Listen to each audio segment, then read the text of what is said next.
Thank you very much for not actually choosing me as the best somebody.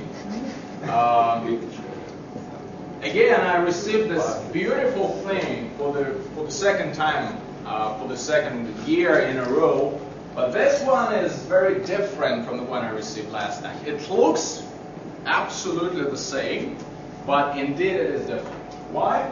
Because last time I didn't quite fill the competition. This year I only won by 1 or 2 decimal points. So we could easily award this best speaker to, for example, Lerchova. And when I first time saw this girl, I immediately thought it is obvious that you gotta not joke with this young lady, because she's quite ambitious, cute, dynamic, highly emancipated, yet very flexible and diplomatic. A very dangerous mixture, and you really have to work hard to beat her in a speech contest. And I'm happy that there are more and more people in this club who are ready to challenge me and become the best speaker next year. And this is exactly what I want to wish to each of you. Become the best speaker 2010. Stop my dominance, and stop my leadership, stop praising me and saying that, well, you're not already saying that. Last year I received those praises. And a lot of people said I'm a sex symbol. A lot of people said I'm a superstar. Now it's time to give away to the new generation of best speakers. And I want to do that. Because I received quite a lot of emails to my box asking how to become a better speaker, I wanted to share with you today some of the advice that I received with the world champion in public speaking in 2004, whose name is Darren Delacroix, and whom I had an honor to have my personal evaluator. What he said was 3 pieces of advice, and I'm going to share with these little recipes with you. The recipes how to win the Best Speaker Award next year and beat Mr. Kuzin out from the Toastmasters Olympics. Recipe number 1 is shift your focus. Too often, people who come on this stage are focused on themselves. When people are focused on themselves, they start mumbling and stumbling because they're too nervous, or they start thinking too much about themselves and too little about their audience. If you shift the spotlight from yourself to the audience and focus on the message and the value you're bringing to the people, the speech is going to be totally different. You make every speech an act of giving. You will feel a mission.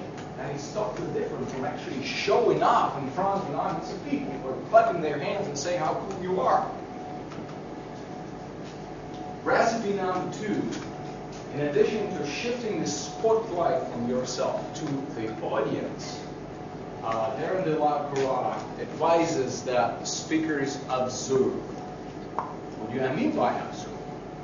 I mean by observing, I mean videotaping yourself on a video camera. I was pretty nervous today that I forgot to take my video camera out, and I'm being videotaped. That's cool.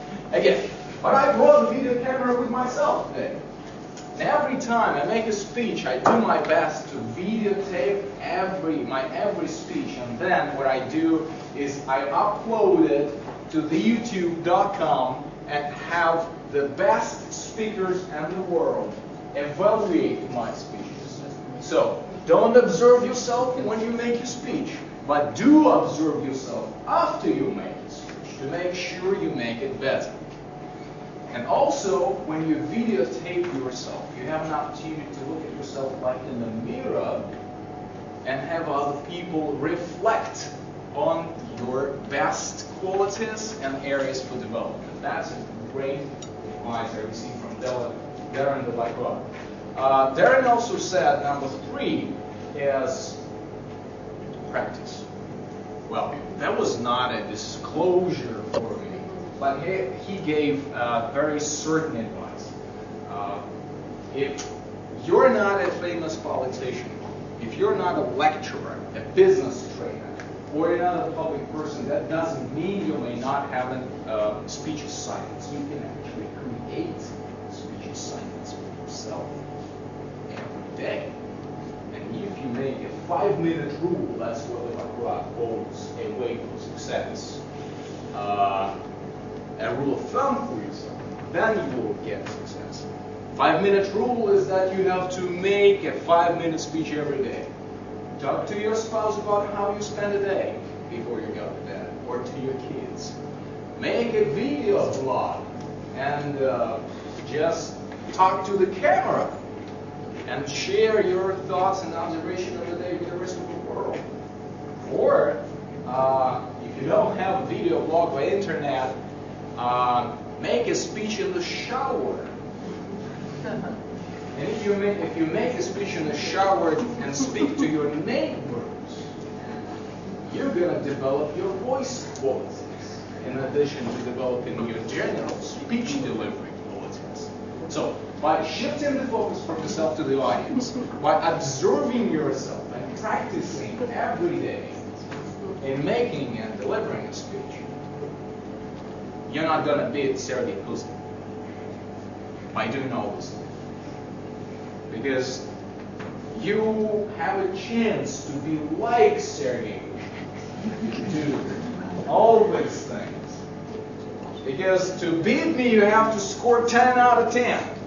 And to score 10 out of 10, you have to target 11 out of 10. To do that, believe. Like Henry Ford said, if you believe you can't do this, you can do this. If you believe you cannot do this, you cannot do this. Most people in this room do not believe they can beat Serge Kuzin. That's the biggest problem. Probably except for So I challenge you to believe, observe, practice, shift the focus to your audience, and beat me next year.